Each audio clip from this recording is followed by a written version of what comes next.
I can hardly wait for our Golden Goals feature this week as my first love, Bradford Park Avenue, take on Doncaster Rovers. Watch out for the one-boy pitch invasion, by the way. First, John Shires has the Premier News.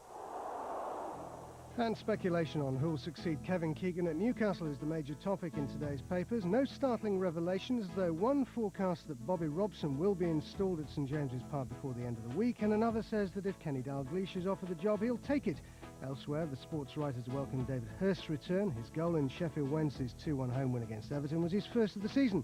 And Ian Rush grabs his share of the headlines too. His barren spell ended with a brace for Leeds United in a 3-0 win against Leicester City.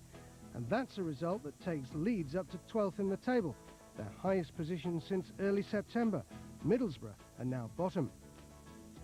Wednesday, unbeaten now in 12 Premiership matches, are up to 8th. Liverpool are still top, though Manchester United can close the gap if they win at Spurs this afternoon. Barnsley gambled on bringing back skipper Neil Redfern after injury at Loftus Road, where they haven't won in 47 years. And it looked like paying off when he blasted in his 11th goal of the season.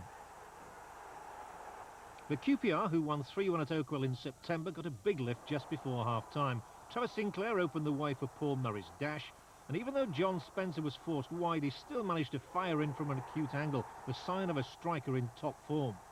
And he was too. The tiny Scot has had a major impact since his move from Chelsea, and he was there again, on the end of Matthew Brazier's cross to put Rangers ahead for the first time. Disaster really struck for Barnsley. Steve Davies carried off with a suspected broken leg, and in the last minute Spencer got the better of Peter Shirtliff to complete the first hat-trick of his career. QPR 3, Barnsley 1.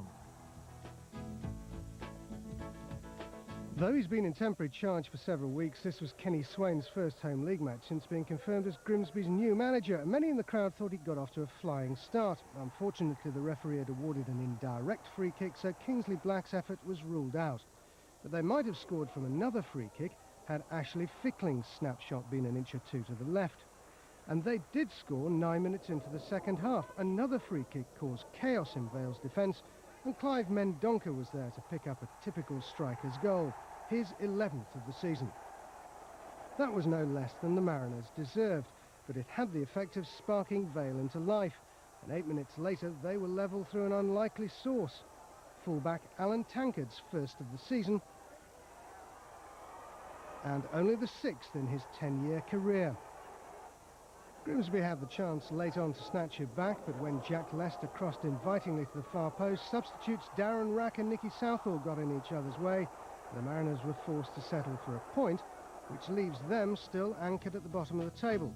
Bradford moved up one place. They're now just a point away from the safety zone.